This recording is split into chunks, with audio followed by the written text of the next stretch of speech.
Sən keçən motosikletlərə baxmaqdan yorulmadın. Sən də neçə vaxtdır motosiklet almaq, sürmək istəyirsən, amma hər dəfə tənbəllik eləyirsən. Yaxşı, gəl səni bir nəfərlə tanış edeyim. Bu Fəriddir. Fərid nə az nə çox düz 8 ildir motosiklet sürmək istəyirdi. Amma niyəsə başlamağı yuvadırdı. Axır ki, o 6 ay əvvəl bizimlə başladı. Fərid ilk addımlarını bizim yanımızda atdı. Biz ona əvvəlcə təlim meydançasında, daha sonra isə şəhərdə sürməyi öyrətdik. İndi Fərid 6 aydır motosiklet sürür. Nəysə, gəlin Fəridin özündən eşidək. Necəsən Fərid? Necə gedir? Yaxşıyam, sağ olasınız. Yaxşı gedir. Əslində sizi görməyə gəlmişdim. Bir görüm indiyənə qədər heç qəza eləmisən? Təlim meydançasında bir neçə dəfə yıxılmışam, amma yola çıxandan sonra xeyr. Təlimə gəlmədən də motosiklet alıb özün öyrənə bilərdin. Hətta bir neçə də desəm belə bir cəhdin olubdu. Niyə görə bizi seçdin?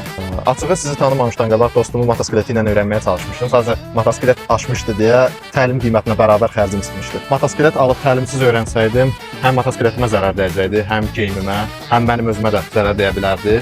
Ona görə də işi qarantiya almaq üçün peşəkar təlimçiyə müraciət elədim. Buradan məhəllələrdə öyrənənlərə nə demək istəyirsən? Əgər belə öyrənməyə çalışsanız, ya dostunuza borclu qalacaqsınız, ya da ustaya. Ona görə də məsləhət görürəm ki, təlimə gələsiniz. Çünki mən 8 il cəhd elədim bu formada, amma ən sonunda təlimdə 15 dərs öyrəndim. Siz nəyi gözləyirsiniz? Elə indi bizə qoşulun.